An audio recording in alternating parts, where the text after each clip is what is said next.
Shalom, selamat pagi saudara-saudara yang dikasihi oleh Tuhan Yesus Kristus. Bacaan kita pada hari ini terambil di dalam surat Kolose 3 ayatnya yang ke-5 sampai ayatnya yang ke-17.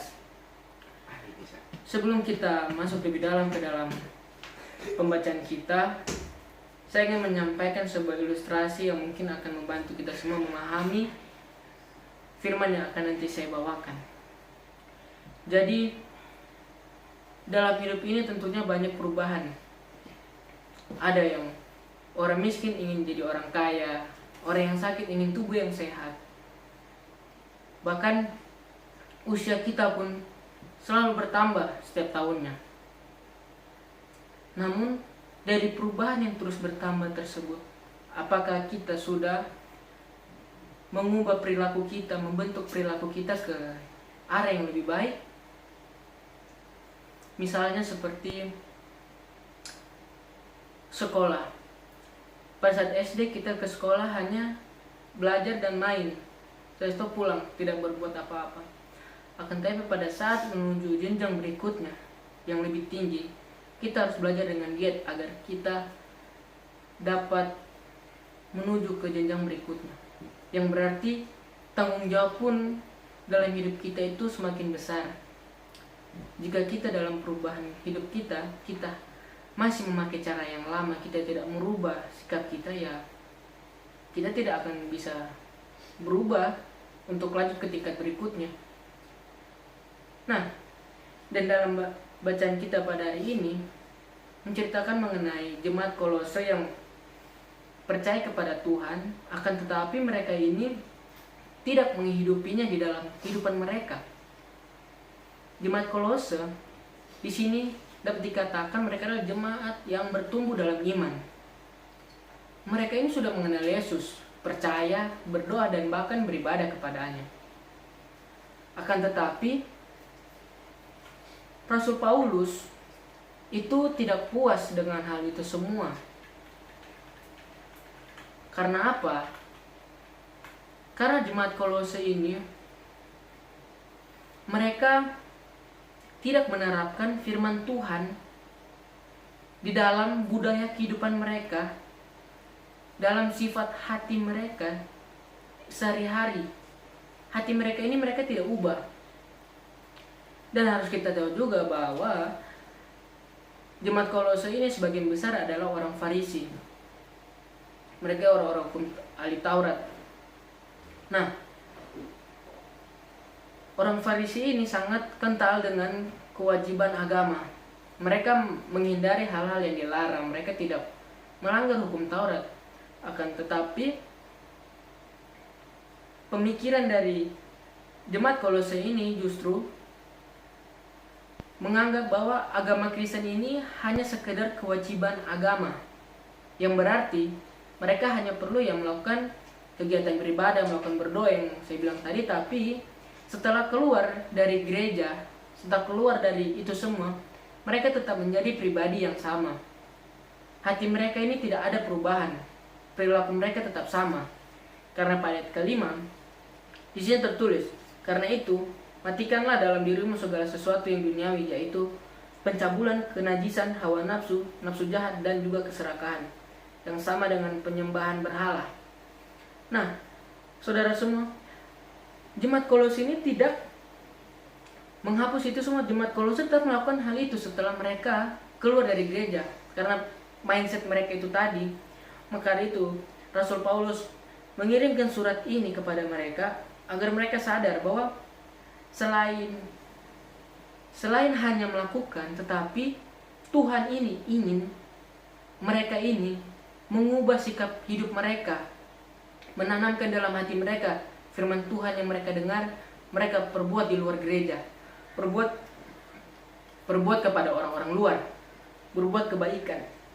Maka itu disuruh di ayat selanjutnya, semuanya itu mendatangkan murka Allah.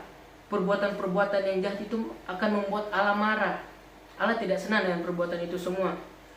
Maka itu disuruh juga mereka untuk membuang semuanya ini, yaitu marah, geram, kejahatan, fitnah, dan lain-lainnya sampai ayat yang ke-11. Nah, saudara sekalian, bisa kita lihat betapa tidak sadarnya jemaat Kolose dalam kehidupan mereka, padahal mereka sudah percaya kepada Tuhan, tetapi mereka sendiri tidak menerapkannya di dalam kehidupan sehari-hari mereka, dalam kebudayaan mereka, perilaku mereka. Nah, hal ini sering terjadi dalam kehidupan kita sendiri pada zaman sekarang. Saya pun sering menjumpai orang-orang yang datang ke gereja itu hanya sekedar datang, tidak ada niatan seperti itu. Saya melihat pada saat berdoa orang itu justru ya main-main, mendengarkan firman, mereka tidur. Itu sering terjadi. Maka dari itu sesuai dengan tema kita pada hari ini, yaitu we need a change, atau kita butuh perubahan dalam hidup kita. Yang berarti kita harus merubah sikap perilaku kita.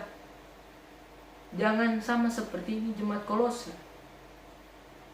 Kolose yang hanya mengenal, percaya, berdoa, melakukan itu semua itu dapat dikatakan omong kosong apabila mereka tidak melakukan dalam kehidupan mereka sendiri.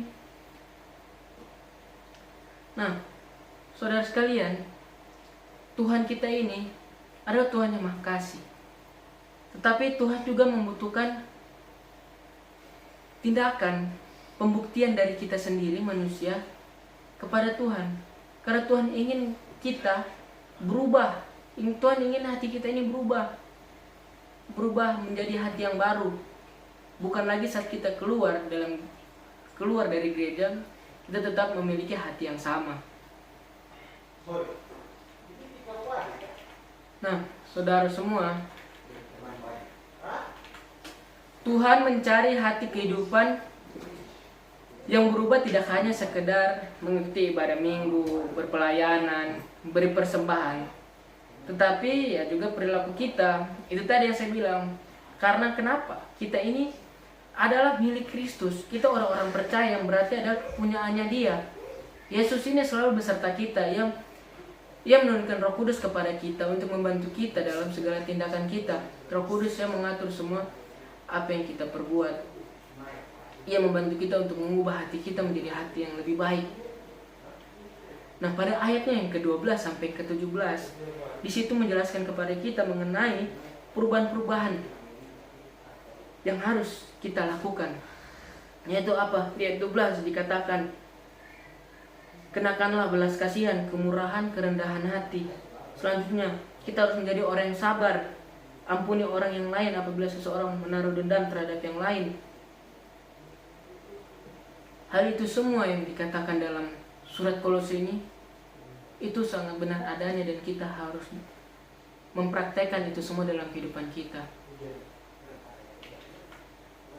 Mungkin saya pun pernah melakukan tindakan yang tidak mengenakan di mata Tuhan.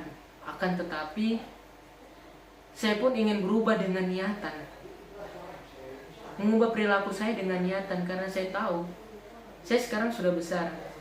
Begitu juga dengan saudara-saudara semua pada saat ini. Kita harus sadar, kita semakin hari semakin dewasa. Tanggung jawab kita semakin besar. Apa yang harus kita lakukan untuk kedepannya?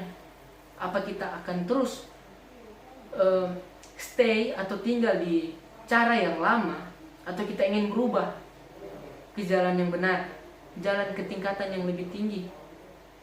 Nah, maka dari itu, marilah kita ubah perilaku kita yang sesuai dengan ajaran Yesus Kristus.